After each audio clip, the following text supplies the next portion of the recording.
Cheguei na metade da minha missão do fim de semana.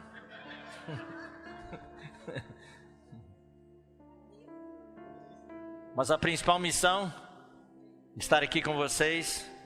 Essa vai ser a última comunhão.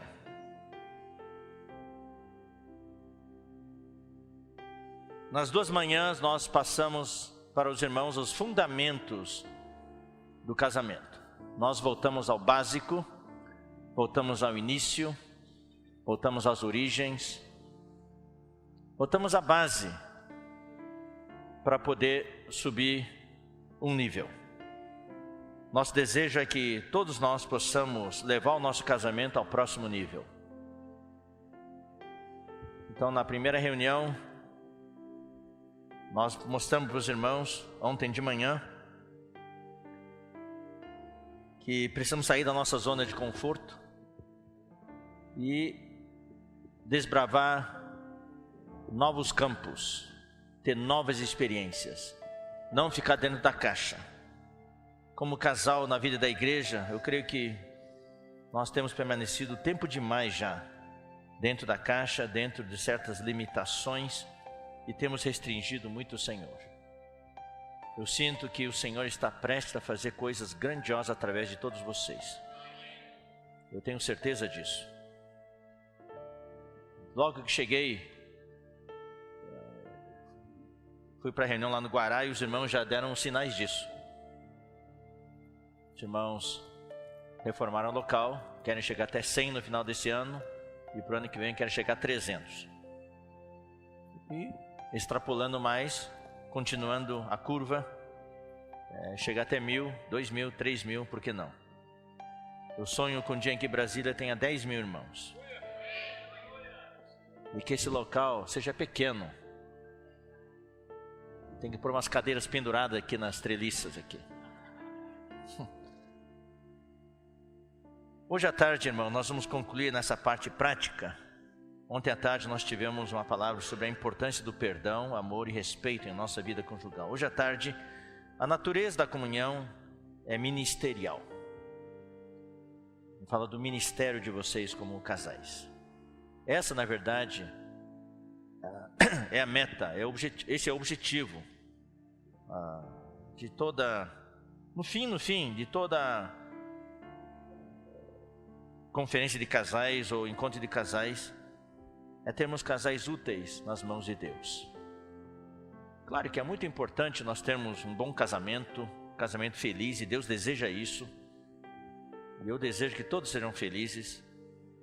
Se tem algum casal que não está feliz, eu creio que Deus vai tornar esse casamento feliz. Nós temos que crer na vontade soberana de Deus, no seu arranjo soberano. Se nós aplicarmos todos os princípios, fundamentos básicos que nós passamos para os irmãos, eu creio que todos vocês vão subir, não só um nível, mas vários níveis no casamento de vocês. Mas no final, o que Deus quer é cumprir a missão última que Deus deu para o casal, que está em Gênesis capítulo 1, versículo 28. Hoje à tarde nós vamos ver, não vai demorar muito a reunião hoje à tarde, pelo menos é o que eu antevejo, que não vai demorar muito. Quero passar para vocês 5 pontos principais para você como casal, e espero que isso norteie a sua vida como casal, tendo como meta lá na frente. Claro, nós temos de fazer o trabalho de casa, temos que arrumar a casa, tudo, né? É como a embalagem, um vaso, preparar tudo certinho para poder pôr o conteúdo dentro. O principal é o conteúdo. Então o que nós vamos ver hoje à tarde é, número 1, a comissão, a visão que Deus tem para o casal, a missão do casal. Número 2, a preparação, a capacitação do casal. Terceiro, a constituição do casal, a palavra. Esse é o miolo. Quarto, o ministério do casal. Cada um tem que encontrar o seu ministério. E quinto, o discipulado, o mentoreamento pessoal que vocês como casais devem fazer para outros casais. Ou seja, é a multiplicação. Tá? Então nós vamos usar como exemplo um casal principal que está no Novo Testamento. Nós não temos muitos exemplos, mas esse exemplo já é suficiente. É o casal Áquila e Priscila, ou Priscila e Áquila. Nós vamos ver alguns princípios que nortearam a vida deles, características do ministério deles. Então vamos começar com a visão, a comissão, a missão. Todo casal precisa definir. Qual é a visão que vocês têm? Seria bom vocês como casal, depois do dia de hoje, arranjar um dia, nos próximos dias, para sentar-se e colocar isso por escrito. Fazer um acordo entre vocês. Isso vai nortear a vida de vocês, também vai nortear como vocês vão criar seus filhos. Tá? Primeiramente, qual é a visão de vocês como casal? O que nós vemos? Número 2, qual é a nossa missão?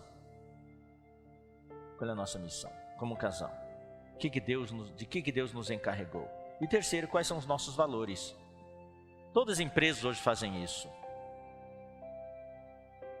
Isso é uma mudança geral. Hoje, empresas que não têm isso não são muito bem aceitas.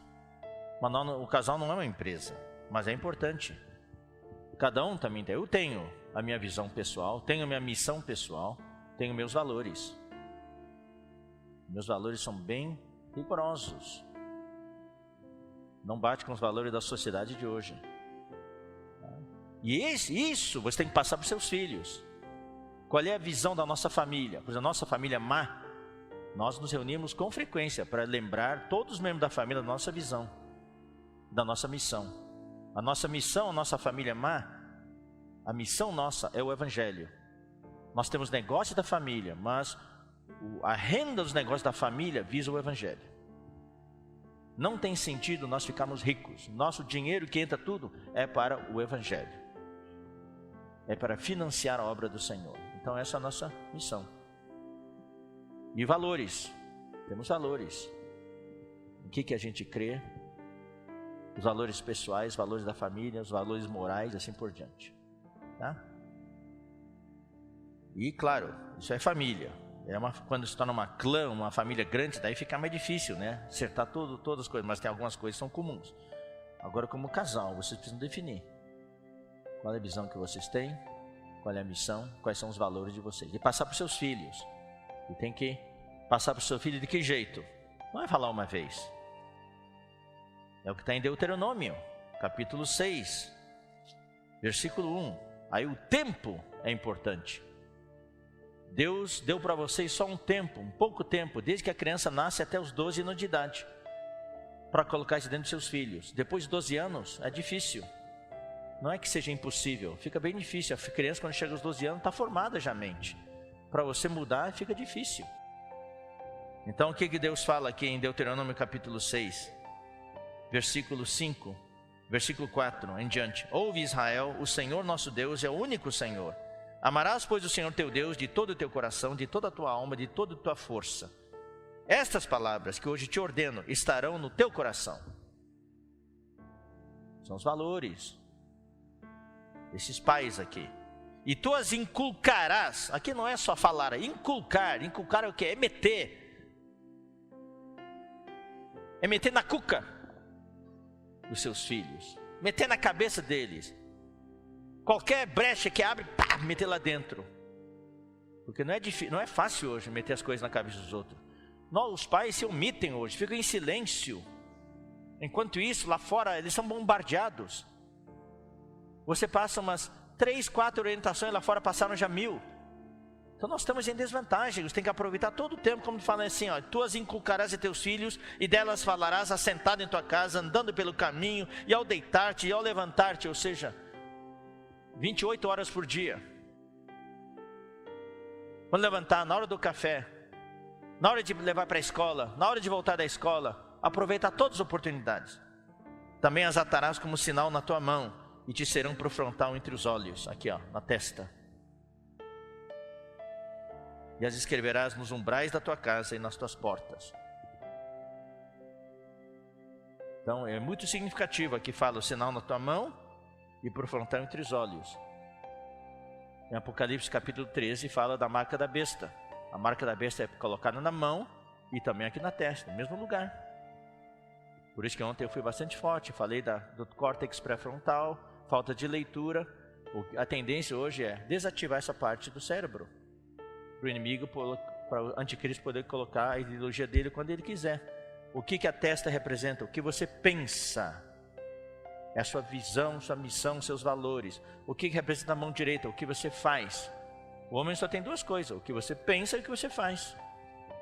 E o anticristo quer que a gente pense como ele. A sociedade quer que a gente pense como ele, como ela, e fazer o que as pessoas fazem hoje. É a massificação que existe hoje. Nós temos que ser casais distintos, diferentes dos casais que existem no mundo. Nós temos a nossa identidade. Os casais da igreja, vocês têm que ter identidade. Nós não somos casais Maria vai com as outras. Nós somos casais que sabem quem que nós somos, que sabemos quem nós somos, aonde estamos indo, onde estamos. Tá bom? Então, precisamos ter, definam isso. Não vai ser tão fácil, vocês vão ver que não é tão fácil. Mas é preciso definir, para que a família tenha uma orientação e vocês como casais possam trabalhar nas coisas comuns. Então, Gênesis 1, 28. Gênesis 1, 28. É a nossa visão, a nossa missão. Eu vou ler também o 26. Também disse Deus: façamos o homem à nossa imagem, conforme a nossa semelhança. Então, isso aqui é o que a Bíblia fala, tá? Mas cada um de vocês tem que ter a sua visão, sua missão, seus valores. Mas a Bíblia nos fala que a nossa visão é que eu e minha esposa somos a imagem e a semelhança de Deus. Quem olhar para nós tem que ver Deus. E tenha Ele domínio sobre os peixes do mar. Então aqui temos a questão da imagem e do domínio. Nossa visão é que eu e minha esposa, eu e meu marido, temos a imagem e a semelhança de Deus. E nós somos a autoridade de Deus aqui na terra. No nosso bairro, nós somos a autoridade representativa de Deus aqui na terra. Nós temos que exercer a autoridade de Deus, expulsar as forças do mal, expulsar o inimigo desse bairro, ou pelo menos a nossa casa, onde nós moramos. Versículo 28. E Deus os abençoou, e aí vem a missão, e disse-lhes: sede fecundos, multiplicai-vos, enchei a terra e sujeitai-a. Aqui é no sentido literal primeiro, depois também no sentido espiritual. Porque Deus tinha um problema, por isso que Deus criou o homem. Deus não queria fazê-lo diretamente, mas fazê-lo indiretamente através do homem.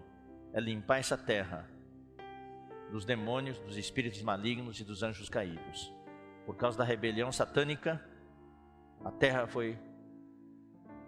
se encheu das forças das trevas, dos demônios nos mares, dos anjos caídos nos ares. Então hoje é uma batalha. A terra hoje é dominada pelos principados e potestades. O reino de Deus não estava mais na terra, nem hoje está na terra. Está na terra somente aqui. Aqui dentro nós temos o reino de Deus com certeza. E espero que na sua casa tenhamos o reino de Deus. Por isso que Jesus orou: venha o teu reino. Por que ele orou assim? Porque o reino não está aqui na terra. Mas onde a igreja pisa, ali está o reino de Deus. E a nossa missão é espalhar o reino de Deus por toda a terra. Pelo menos aqui, para nós aqui, é no DF e em torno. E em Goiás. Onde mais? Veio gente de Mato Grosso ou não? Unaí, Minas. Então, ser fecundos, quer dizer, multiplicar-nos. Tem que ser fecundos interiormente. Ter a capacidade de procriação espiritual. Cultivar essa capacidade. E multiplicar-nos é ter filhos espirituais. Para nós aqui, a nossa meta é casal produzindo casal. Então tenham como meta, como missão, produzir casais. Temos aqui, digamos que hoje aqui foram inscritos quantos casais? 240, vamos pegar 200 casais. Esperamos que dentro de 6 meses tenhamos 400 casais. Cada um de vocês tem em 6 meses outro casal. Essa é a nossa meta. Encher a terra e sujeitai-a. O que Deus hoje quer é a família. Claro, nós temos trabalho de jovens, de adolescentes, de crianças, de profissionais, de universitários, etc. Pessoas, irmãos de terceira idade, irmãos casados, irmãos separados, viúvos. Tudo isso deve ser, nós precisamos segmentar os cuidados. Mas a segmentação não quer dizer que nós separamos a igreja. Não, a segmentação é na hora de trabalhar, mas a nossa igreja é multigeneracional. É todo mundo juntos, e todo mundo com a mesma visão, com o mesmo, debaixo da mesma coordenação, mesma liderança, sem conflito, sem competição, nada, todos trabalhando juntos. Ah, sim, e o Ministério das Mulheres, que é uma coisa grande que está à nossa frente. Mas nós precisamos cuidar do segmento dos casais. Muito importante. Então essa é a nossa missão. A missão é o que, irmãos? É nos multiplicarmos. E para isso eu espero que vocês pensem grande e peçam grande. E sonhem grande. Já comece a pensar. Já comece a pensar. Começa desse jeito. Você e seu marido, você e sua esposa cuidando de um casal. Comece com um. Se você tem capacidade de mais, cuidar de 2, 3 casais. Mas com pelo menos um. De um casal. Vou pensando. Tá lá, tá desfrutando. Ou tá vindo para as reuniões com a gente. Ó. Tá servindo já. Olha, tá saindo com a gente para pregar o evangelho. Olha que bom. E vocês 2 casais ganharam outro casal. Outro casal. E você, daí passa esse casal para esse casal cuidar. Pronto, ele já tem alguém para cuidar. E você vai ganhar outro casal. Depois de 6 meses, são 4 casais já. Pensem nisso. Você não existe, alguns livros falam assim, o poder do pensamento. Você não imagina, irmãos, o poder que tem quando a gente pensa nas coisas de Deus. A mente colocada na carne é morte. A mente ali é fronema. Não é só a mente estática. É o que você está pensando. Se o que você está pensando é colocado na carne, então é morte. O que está passando na sua cabeça? Se aquilo é o espírito, então é vida e paz. Por isso, no versículo anterior, Romanos 8:5 fala. Deixa eu ler para vocês. Romanos 8:5. Porque os que se inclinam para a carne, o grego é os que são de acordo com a carne, cogitam das coisas da carne. Ó, a cabeça lá, ó. Então, o que se passa na sua cabeça todos os dias? Você tem que pensar nessas coisas. E eu vou dizer uma coisa, quanto mais você pensar, mais vai acontecer. Você não só pensa, você pede para Deus. Pede e jejue, casal, e peça. Queremos um casal dentro de 6 meses. Um casal firme na vida da igreja. Eu vi isso, irmãos, em várias localidades. Nós vamos falar sobre isso daqui a pouquinho. Você tem que usar sua imaginação, criatividade, iniciativa para formar uma rede de casais dentro da igreja para cuidar de pessoas novas. Quantos casais passaram pela igreja? Se levantam nas reuniões, recebem o Senhor, mas não tem uma rede que assegure. Então alguém tem que criar uma rede forte de casais, 5, 6 casais, 10 casais. E distribuir, e planejar estratégia, e cuidar, e orar, e jejuar, e trabalhar. Eu conheço igrejas recentes, estão ganhando casais após casal. E a igreja está se fortalecendo cada vez mais, tá? Então isso aqui é a parte da visão e da missão. Segundo, preparação. Estão preparados? Capacitação. Estão capacitados? Aí, precisamos de casais já com experiência. Casais que têm essa experiência de multiplicação. Pode pedir ajuda dos cooperadores ou dos irmãos presbíteros. Ou casais de diáconos, diaconisas. Para poder entrar, para preparar. Deve ser de um treinamento. Para preparar essa rede. Precisamos de capacitação. Isso falta entre nós. Não é assim no amadorismo, de qualquer jeito. No espírito, quando me sentir inspirado eu faço. Não é assim. Por um lado, pode ter a inspiração do Espírito Santo, mas por outro lado, precisamos nos preparar, capacitar. Jesus levou 3 anos e meio para capacitar os seus discípulos. Paulo começou servindo sem capacitação, só deu problema. Daí ele ficou 1 ano em Antioquia, quieto ali, debaixo de Barnabé. Barnabé foi um mentor de Paulo. Depois de 1 ano, reunindo naquela igreja, daí em Atos 13, apareceram os profetas e mestres, entre os quais estava Paulo. Ele era o último da lista, Barnabé era o primeiro. Mas depois, ele desenvolveu esse dom. Daí, na menção dos nomes, daí Paulo um dia apareceu na frente.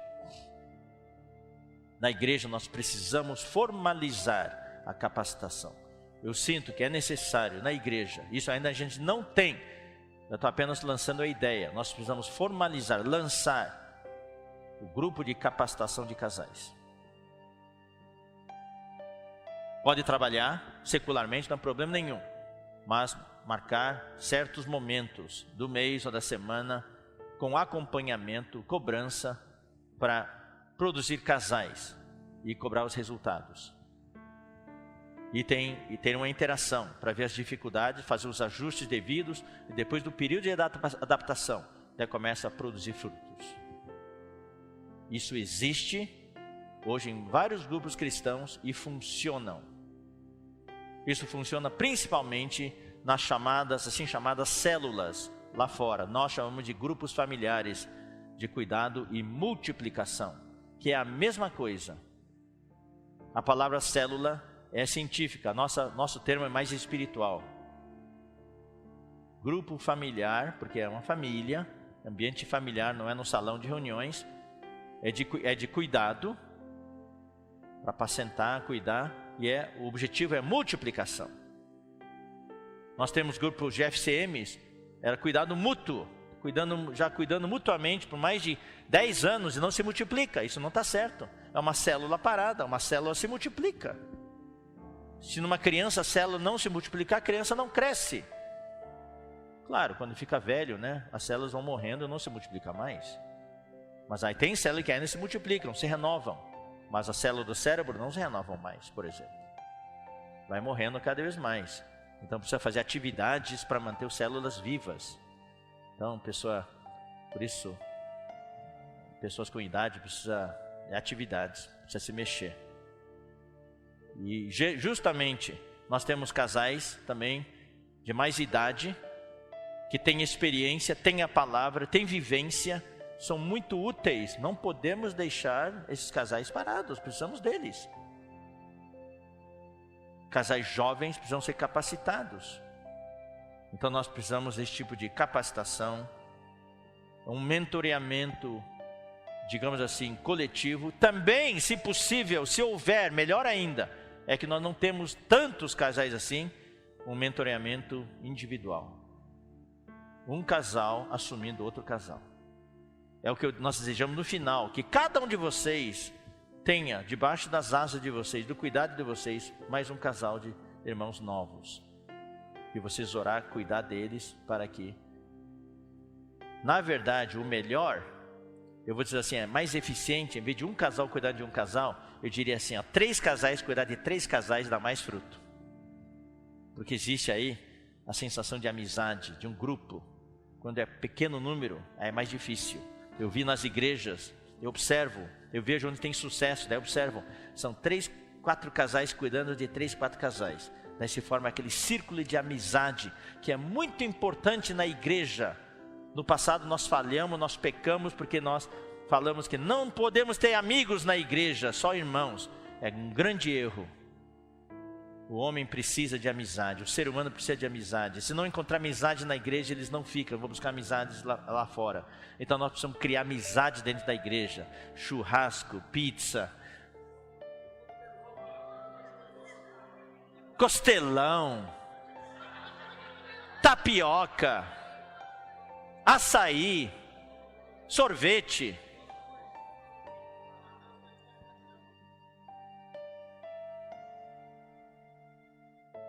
E quando tem chácaras, aqui tem uma chácara, ainda está ativa a chácara? inativa, puxa vida, ali seria bom demais.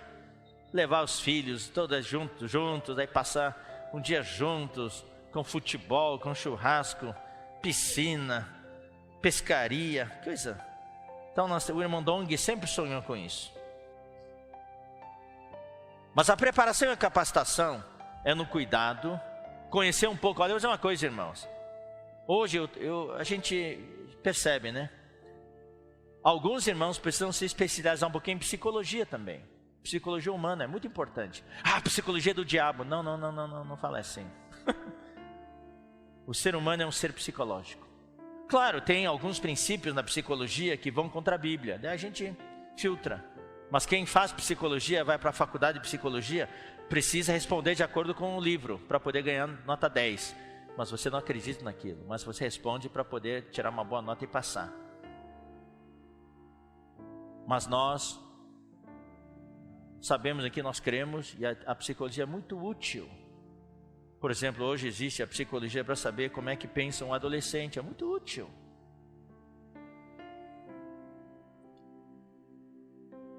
Então a gente se atualiza, em muitos pontos a gente, no passado era muito antiquado, quadrado.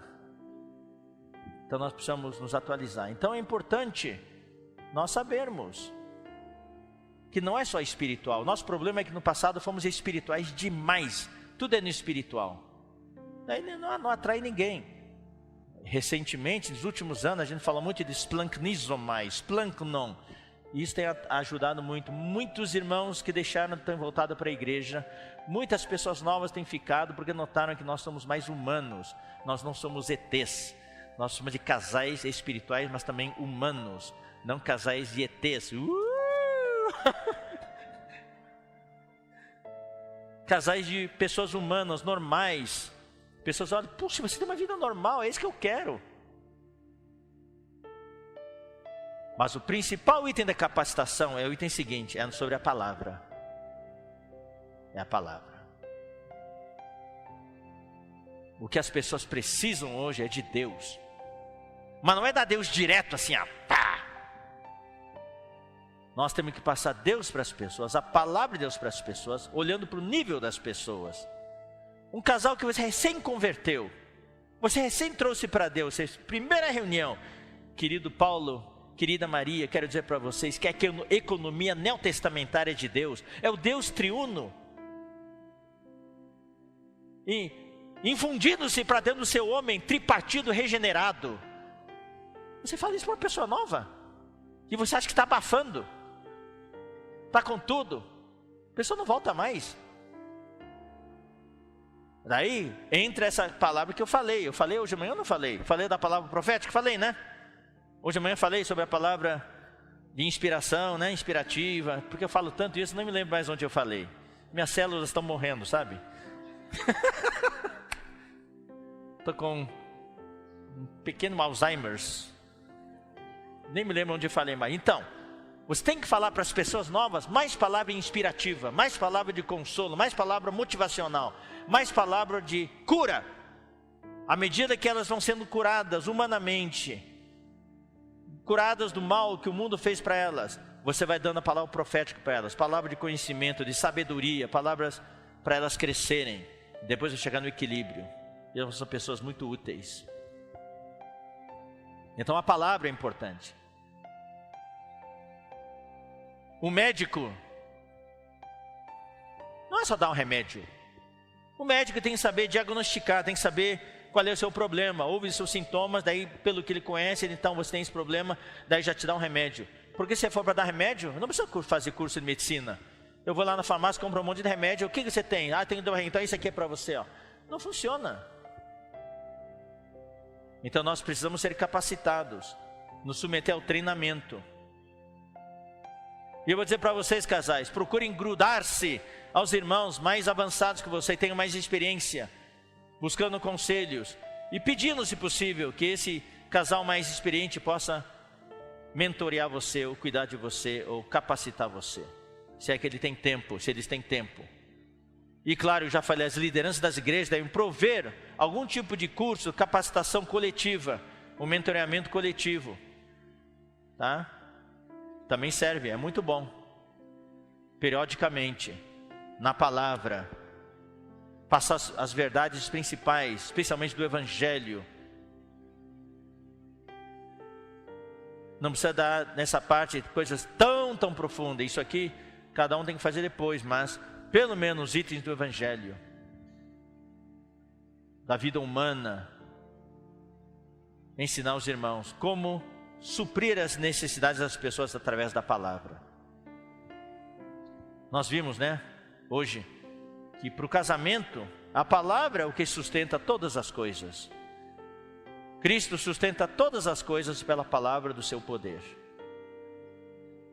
Nós na igreja, irmãos, não usamos de artifícios.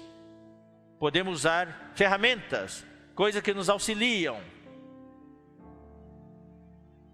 Quando a gente louva o Senhor, no momento do louvor, claro, a guitarra, o teclado, um som, é muito bom.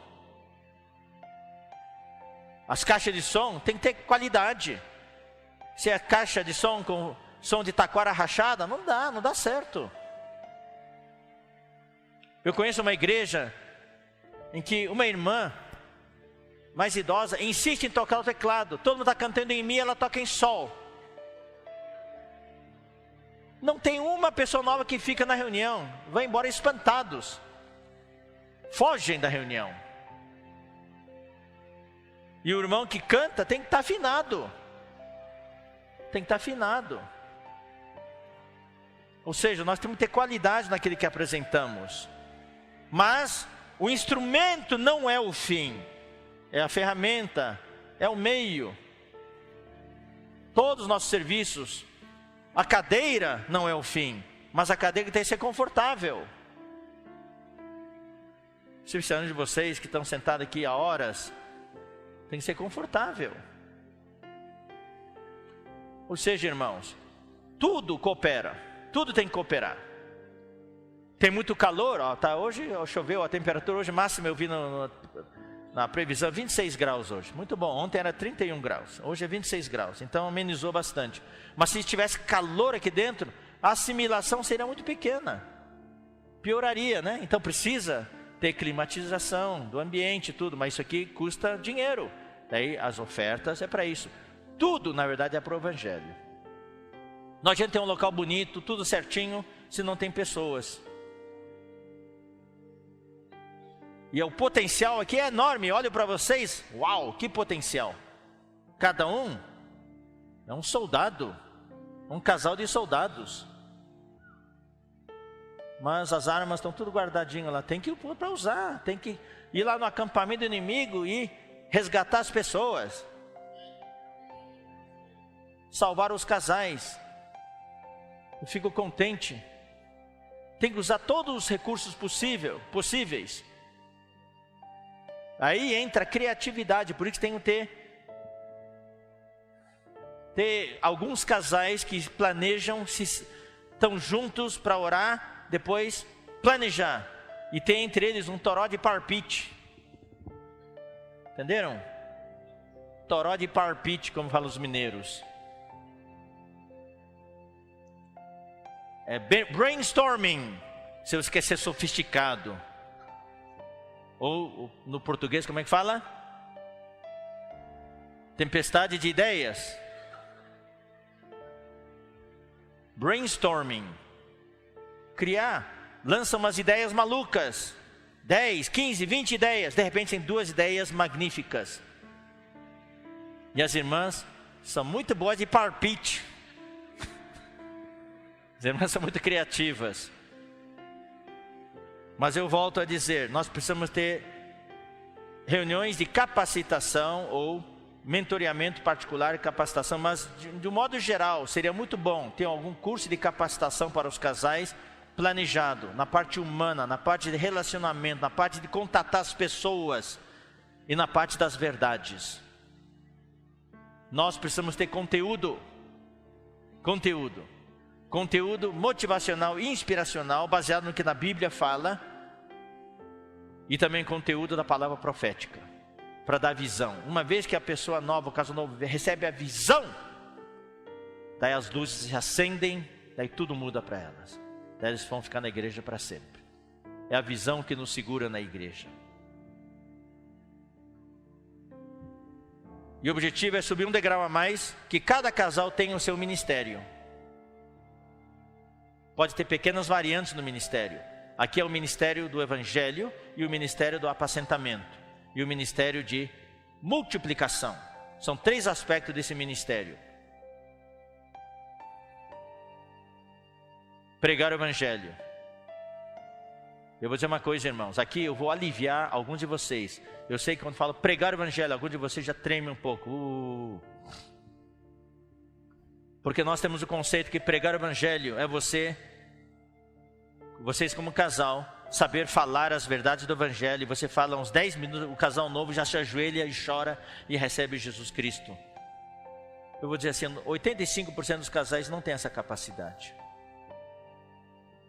Por isso que eu falo, é preciso ter um treinamento, uma capacitação quanto à palavra, para vocês se sentirem confortáveis com a palavra. Hoje eu observo muitos irmãos não se sentem confortáveis com a palavra. Para ler tudo bem, mas para falar, para apresentar, é como batata quente, já passa adiante.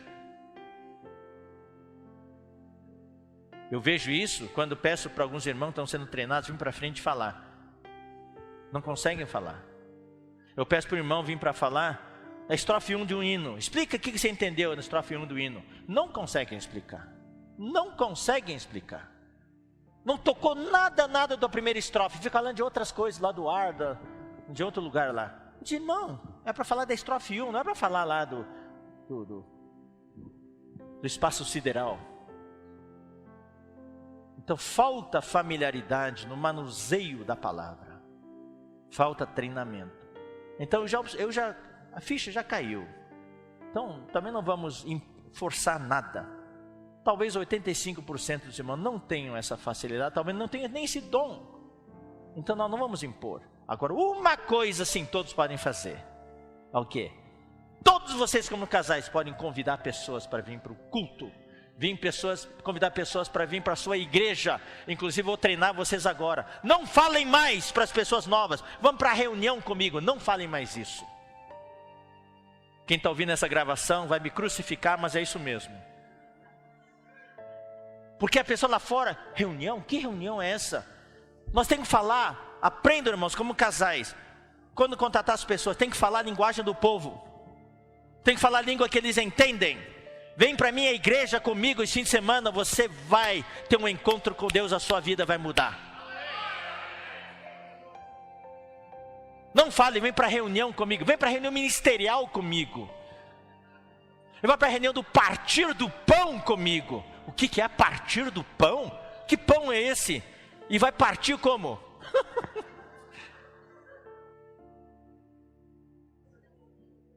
Vem para a minha igreja comigo nesse sábado à noite. Vai ter uma palavra que vai mudar a sua vida. Você vai ser curado. Você é curado, é isso? Você vai ser curado. Você vai ser curado da sua dor. Você vai ser consolado. Eles vêm. E aí, cabe aos irmãos da liderança prover a melhor reunião possível. Com o louvor do céu. A pessoa canta a primeira música e já começa a chorar. A emoção já é curada. Demos uma palavra de 40 minutos que rasga o coração da pessoa. E Deus entra e enche a pessoa de alegria, de consolo. A pessoa fala, esse é o meu lugar. Daí no final, nós não podemos ter vergonha não. Tem que fazer um apelo, vem para frente. Quem precisa de uma oração especial, venha para frente, nós vamos orar por você. E vamos pedir para que o Espírito Santo encha você com poder e cure você. As pessoas vêm para frente, você ora. E pede para o irmão que saiba orar. Esse tipo de oração vem para frente. Peça para uma irmã que saiba orar. Irmã orar, irmã orar. Porque muitos são no público feminino. E quando uma irmã ora, por que a irmã não pode orar? Nós temos nosso conselho, só varões podem orar aqui na frente. Não, irmãs podem orar sim. Irmã vem orar aqui na frente, uma oração de poder. E aquela mulher que veio é curada na hora. E daí ela vai para casa e fica alegre durante a semana. Daí ela encontra uma amiga dela que está também depressiva. Fala, vem para a minha igreja que eu fui nesse fim de semana. Você vai ser curada. É assim que nós nos multiplicamos. É assim que funciona nos grupos que crescem. Começa com 400, daqui a um ano está com 2.000. Eles não têm a palavra profética, mas têm a palavra inspirativa, motivacional, de cura e de consolo. Nós temos os dois. Então, como casais, convidem casais. Querido João e Maria, nós queremos convidar vocês para vir para a nossa igreja fim de semana. Vai ter uma coisa que vai ajudar vocês muito. Convidem. E venham para cá, cuidem deles com carinho. Cuidem deles com carinho. Desde na recepção, daí as irmãs da recepção já dão um kit de boas-vindas. Daí senta com eles. Mostra, apresenta o lugar para eles. Mostra onde estão as crianças, tudo, ó. Você não trouxe seus filhos hoje, mas pode trazer seus filhos aqui, eles recebem o melhor cuidado. Para sentir-se à vontade, assim por diante. E um ambiente como esse é muito gostoso, ó, parece uma sala de visita. Ó. Durante a conferência, eu sei que lá atrás tem poltronas, sofás. Então, sentar, tomar um café, criar um ambiente familiar. Casais, convidando casais. 15% talvez pregam o evangelho para outros casais, já se convertem lá na casa deles mesmos. Mas outros 85% convidam os casais para vir para a reunião. Na reunião não.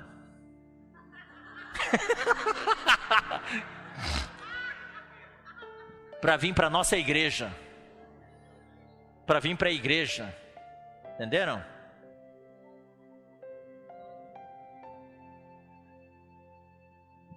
Vim para o culto. Ou vim para a minha igreja. E claro, as nossas reuniões são um pouco diferentes às vezes. Então se tem uma coisa que você tem que ter a sensibilidade. Opa, isso aqui acho que eles não conhecem lá fora. Então você explica, ó, vamos agora compartilhar em pequenos grupos. Compartilhar em pequenos grupos, o que é isso? Daí alguém tem que explicar para eles. Então tem que ser flexíveis. O irmão que fala a palavra tem que chegar bem cedo e olhar para a plateia e andar por aí. Uau! Hoje à noite na reunião tem 25 pessoas novas que nunca apareceram. Imediatamente ele tem que adaptar a sua palavra. É o mesma mensagem do alimento diário. Eu gostei muito. Igreja em Sobradinho está aí? Os irmãos de Sobradinho? Tá sentado juntos, que coisa bonita. Eu gostei muito, eu recebi do Vinícius ali o mês salvos pela sua vida, certo? Pegaram o alimento diário, adaptaram para 4 palestras. É o mesmo conteúdo, mas para pessoas novas. Serve para os irmãos, serve para as pessoas novas. Lá em Montemor, no último sábado à noite, um jovem é o que compartilhou a palavra. Quando ele subiu, ele chegou antes também, viu que tinha 6 pessoas novas na reunião. Ele já adaptou a mensagem dele. Mesmo conteúdo, mas com ênfase no evangelho e para pessoas novas. Simplificou a terminologia, ou seja, antes ia servir feijoada, ou ia servir carne em pedaços grandes, mas ele viu, daí ele picou mais a carne. É a mesma carne, só que servida de uma maneira mais acessível. Isso os ministros da palavra têm que saber fazer. E os casais, quando falando de casais também. Nós precisamos mais e mais casais servindo juntos. Lá na conferência de jovens, na conferência internacional não teve a chance. Conferência jovem eu gostei muito. Casais foram na frente e conduziu o louvor. Claro, daí o marido tem que saber cantar, a esposa também. Que não é muito fácil encontrar um casal afinado, os dois afinados. Isso inspirou muitos irmãos. Mas não precisa, um deles pode cantar, mas o outro conduzir, não tem problema nenhum. Ou os dois só conduzir, se não for para cantar, os dois podem conduzir. Isso foi feito num encontro de casais que houve em São Carlos. 4 casais, em momentos diferentes, conduziram os hinos. Foi muito bom, todo mundo gostou. E lá na Estância, quando foi feito na conferência de jovens, todo mundo gostou também. Os casais servirem juntos. Agora eu vou lançar uma coisa que eu nunca falei em nenhum lugar. Vou falar aqui, eu corro o risco muito grande. Mas eu ouvi muitos comentários já. Quando nas reuniões, os irmãos responsáveis, os cooperadores, não sentam com as suas esposas. Tem muita gente questionando, por que é isso? Nós precisamos de modelos. Você nos encoraja a servir junto, mas eu nunca vejo você com a sua esposa. Isso é uma coisa para nós pensarmos. Eu tenho viajado bastante com minha esposa ultimamente, e isso encoraja muitos irmãos. O Miguel também tem viajado. Mas nas reuniões, às vezes, nós sentamos, né? Separado. Então, ver o marido e a esposa juntos, os irmãos estão na frente, isso encoraja muito. São pequenas coisas, hábitos nossos que a gente não enxerga, mas quem vem de fora já comenta. Se nós queremos ganhar casais, algumas coisas têm que ser mudadas no nosso meio. Irmãos? Então o ministério dos casais. Os casais precisam ter um ministério. Ministério do Evangelho. Ministério de convidar. O ministério de cuidar. E claro, na hora de cuidar, aí entra a questão do discipulado. Pode ser 3 casais cuidando de 3 casais, ou 2 casais cuidando de 3 casais. Reunindo no mesmo lugar ou variando lugares, mas por um período limitado de tempo, 6 meses. E aí a gente pratica o assim chamado discipulado. O Esdra falou discipulado. No bom sentido. Sabemos que ouvimos muitas mensagens não aprovando o discipulado, mas no sentido do que João Batista fez, tendo discípulos dele, competindo com o ministério de Jesus. Não é isso, nós não queremos discipulados para nós. O que nós precisamos fazer é ter um discipulado para produzir discípulos de Jesus Cristo. O que é discipulado? Vou falar para você o que é discipulado. Está bem definido aqui. Aqui, ó. É Mateus capítulo 28. Discipulado tem no seu prefixo a palavra disciplina. É disciplinar, ensinar, para que todos pensem da mesma maneira, tenham as mesmas práticas, respirem as mesmas coisas. Mateus 28, versículo 19. Ide, portanto, fazei discípulos. Aqui não fala produzir irmãos. Jesus quer discípulos. Fazei discípulos. O problema nosso na igreja hoje, eu vou falar qual que é. Nós temos muitos irmãos, mas poucos discípulos. Um discípulo é aquele que pode se levantar e falar sobre justificação, falar sobre santificação, falar sobre transformação, sabe pregar o evangelho, sabe apacentar, é um discípulo. Nós temos muitos irmãos, mas poucos discípulos. Ou seja, nós aprendemos pouco. Ide, portanto, fazei discípulos de todas as nações, batizando-os em nome do Pai e do Filho e do Espírito Santo. Agora, versículo 20. Esse é o discipulado. Ensinando-os, é ensinar. Ensinando-os a guardar todas as coisas que vos tenho ordenado. Todas as coisas. Nós temos que ensinar. Ou seja, nós, casais, precisamos saber ensinar. E para isso nós precisamos, por isso que eu volto aos itens anteriores, precisamos de capacitação, preparação para poder ensinar a palavra. E as pessoas novas, quando elas se convertem, elas querem aprender. E nós não temos nada formal. Quando tem algo formal, por isso essas 4 palestras lá eu estou curioso, realmente ansioso para depois ouvir os resultados. É um bom modelo. Nos grupos, nas igrejas evangélicas, eles têm esse tipo de curso. E as pessoas não perdem, eles querem fazer um curso. Então, ensinar algo formalmente, algo curto, não algo de 1 ano. Não, 4 semanas, um curso. Depois passa a não ter mais 4 semanas, e assim por diante. Ensinar as pessoas novas. Ensinar as pessoas novas sobre o que é o batismo, né? O que é a Bíblia, o que é oração e o que é servir na igreja. Pronto. Daí ajuda eles a praticar. Depois ensina outra série de 4 itens a mais e assim por diante. Eu conheço,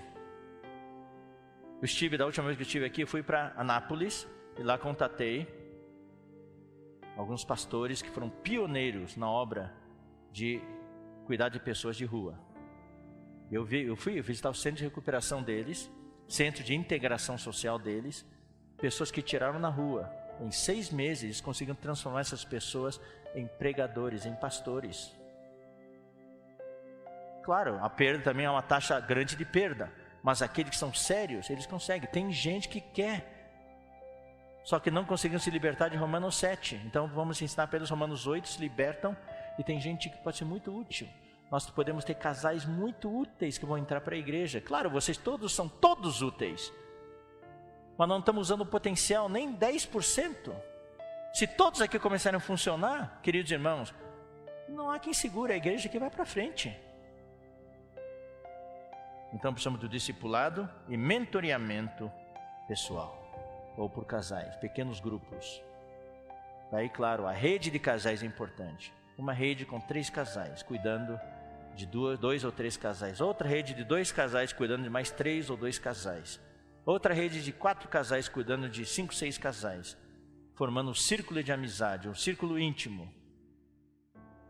Eu vi lá algumas igrejas, irmãos que estão servindo, casais jovens. Eu perguntei para eles, como é que vocês vieram para a igreja? Aquele casal me convidou, nem me empregou para mim, me convidou. Eu fui para, agora eles usam a nossa terminologia, eu vim para a reunião, fiquei encantado com a palavra e já outros casais já se aproximaram e formamos uma amizade, hoje eu estou aqui. Tem algumas igrejas, algumas regiões onde isso está sendo feito com muito sucesso. No norte do Brasil, está sendo feito com muito sucesso. Lá, por exemplo, em São Luís, em Castanhal, aquela região, Belém, está sendo feito com muito sucesso.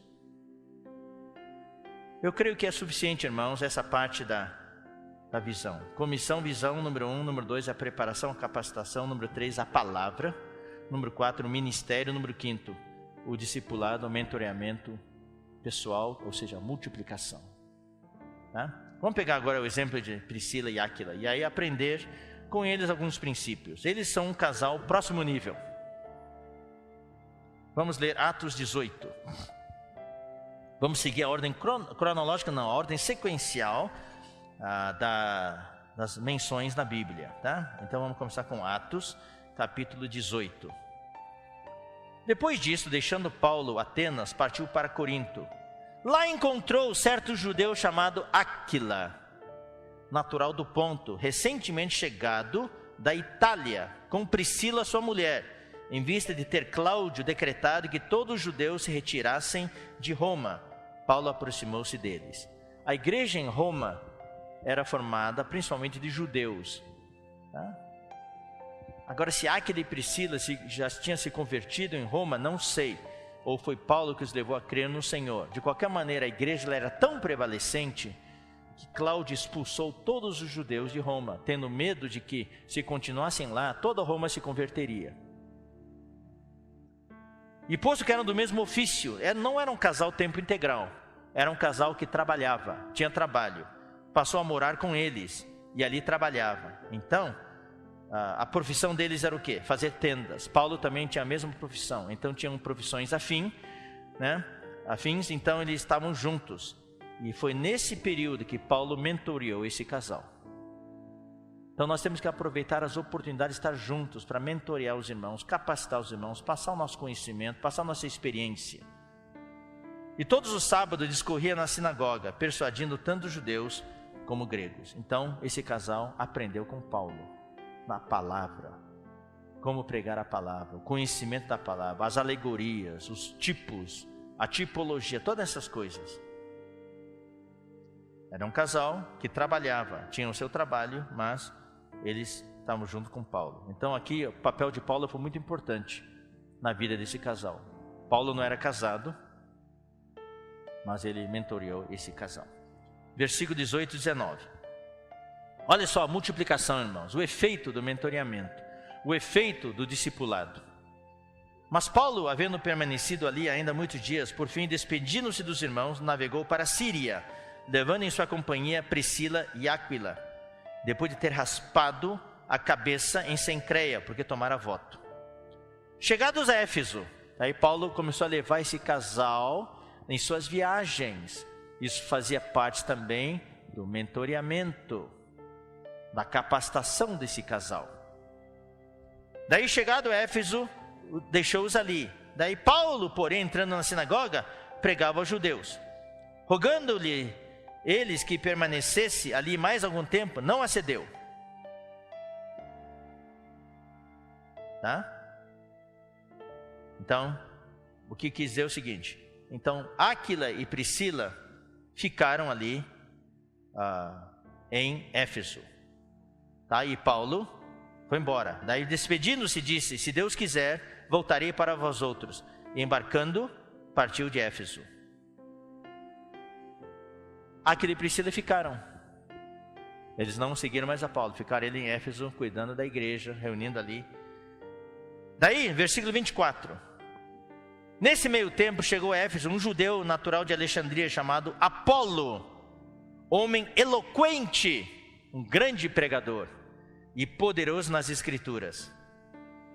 Era da igreja. Ele chegou lá. Era ele instruído no caminho do Senhor, e sendo fervoroso de espírito, falava e ensinava com precisão a respeito de Jesus. Ele era um grande pregador, pregava o evangelho, falava certinho tudo, conhecendo apenas o batismo de João.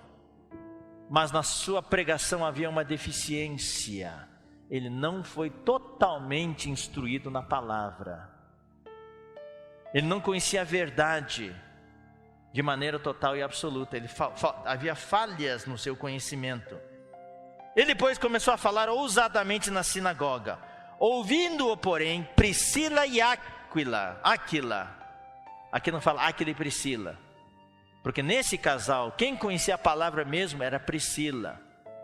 Não tem nada de vergonhoso a irmã conhecer mais a palavra que o irmão, a esposa conhecer mais que o marido, mas eles serviam como casal.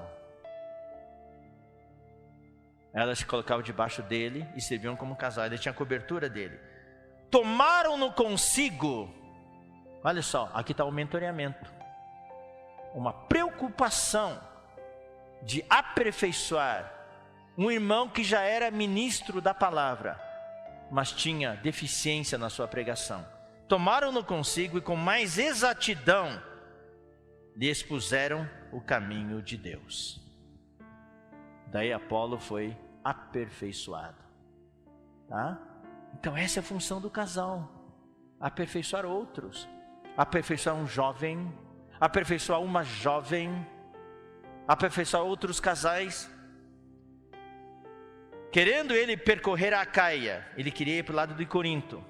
Então animaram-no os irmãos. Os irmãos falaram: tá bom, vai, é bom ir. Encorajaram ele a ir. E escreveram aos discípulos para o receberem. Mandaram cartas de recomendação. Tendo chegado, auxiliou muito aqueles que mediante a graça haviam crido. Então ele se tornou mais útil lá em Acaia, porque com grande poder convencia publicamente os judeus, provando por meio das escrituras que Cristo é o Jesus. Que Cristo é Jesus. Está vendo? O trabalho desse casal, por causa dele, esse Apolo, já um grande pregador, foi aperfeiçoado. Nós esperamos que todos os casais aqui possam ter essa função de se multiplicar. Eu repito, nosso caso aqui é de reproduzir casais, multiplicar casais. É jovem ganhando jovem. Lá na ilha de São Luís tem mais de 200 jovens já, em 4 igrejas, em pouco tempo, em 2 anos. Não tinha nada lá, hoje tem 200 jovens. É jovem ganhando jovem. O líder deles hoje, os principais 4 líderes foram para o CEAP. O líder atual deles hoje, sabe quantos anos tem? Ele já tem 19 anos. E o outro tem 23 anos. Idade não é documento, não. O principal é o encargo. Eu espero que Deus ponha fogo no espírito de vocês, que queime o fogo. Se não tem fogo, não adianta, irmãos. E o fogo vem pelo Espírito, e o fogo é alimentado pela palavra. Que todos os outros fogos possam se apagar e fique só o fogo do Evangelho. Romanos 16. Aqui já temos uma... Eles voltaram para Roma aqui. Depois que Cláudio revogou a lei, eles voltaram para Roma. Então, Romanos 16, versículos 3 a 5. Saudai Versículo 3. Saudai Priscila e Áquila. Está vendo? Sempre Priscila primeiro. Meus cooperadores em Cristo Jesus. Eles já eram cooperadores de Paulo. Esperamos que todos os casais aqui sejam cooperadores na obra do Senhor. Cooperadores na igreja, cooperadores na região, na micro-região. Os quais pela minha vida arriscaram a sua própria cabeça. Eles eram destemidos, corajosos, entregues, consagrados. Não temiam pela própria vida. Por causa de Paulo, eles arriscaram a própria cabeça. E isto lhes agradeço, não somente eu, mas também todas as igrejas dos gentios. Eles eram reconhecidos por todas as igrejas dos gentios, porque eles foram muito úteis. Saudar igualmente a igreja que se reúne na casa deles. Está vendo? Eles tinham a igreja se reunindo na casa deles. Quando se reuniam não sabemos, mas eles se multiplicavam. Ali era uma célula, ali era um grupo familiar de cuidado e multiplicação. Que cada casa aqui representada seja um núcleo de multiplicação. Que nas suas casas, ali, os casais se multiplicam, daí distribuem, se multiplicam, sai de novo. Tem outro casal no versículo 7, saudai Andrônico e Júnias, é outro casal.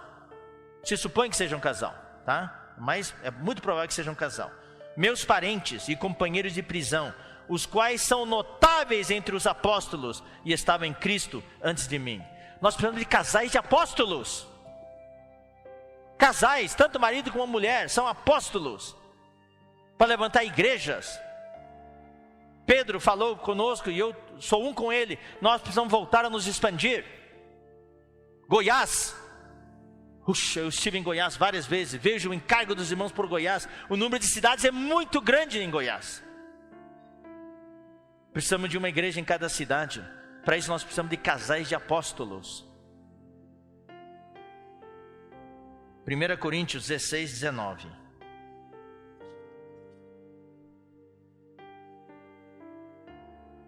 As igrejas da Ásia vos saúdam. No Senhor muito vos saúdam Áquila e Priscila. Bem assim a igreja que está na casa deles. Por que quando mencionam outros não falam isso? Só fala isso quando mencionam Áquila e Priscila. Porque eles eram um casal multiplicador. Onde eles estivessem, ali tinha uma igreja na casa deles. Ou seja, a casa deles estava sempre cheia de irmãos. Com outros casais. Eu oro ao Senhor para que a sua casa seja tal casa. Que na sua casa sempre esteja cheia de irmãos. Se multiplicando, irmãos novos. Irmãos novos. Se compararmos vocês com galinhas, tem ovos chocando ali. Vai sair um monte de pintinhos. Sempre tem algo ali, algo acontecendo. Eu espero que vocês sejam os fatores de mudança onde vocês moram, na cidade onde vocês servem. E que Deus abençoe vocês. Tá bom? Isso aqui é o resumo do que tem hoje à tarde. O apacentamento e cuidado de casais na igreja. O caminho para o discipulado e serviço de casais. Claro, com o tempo, alguns de vocês vão ter muita experiência. Daí vocês podem assumir esse ministério de multiplicar os casais multiplicadores. Daí ter treinamentos seguidos no local mesmo. Os casais novos que forem entrarem, que quiserem ter um ministério. E vamos usar termos atraentes mesmo. Eles precisam ter um ministério. Ai, não tem um ministério, só os varões têm um ministério. Não, vamos multiplicar os ministérios, sim. Você tem um ministério. Seu ministério é pregar o evangelho e multiplicar casais. Então aí esses casais mais experientes vão formar uma rede de capacitação, de multiplicação, treinando casais. E os casais vão saindo, vão se multiplicando. Daí aqui vai sendo alimentado cada vez mais. E os casais vão se multiplicando. O objetivo final, irmãos, é ter famílias. Deus quer ter famílias. A missão foi dada para um casal. A missão não foi dada para Adão. A missão não foi dada para Eva. A missão foi dada para o casal. Sede fecundo. Sede é a segunda pessoa do plural. É vós, é o casal, é Adão e Eva. E vocês estão recebendo essa missão hoje. Deus está comissionando vocês. Sede fecundos e multiplicai-vos. Enchei o DF e o entorno. Enchei Goiás. Isso. E o quê? E subjugai-o. Louvado seja o Senhor.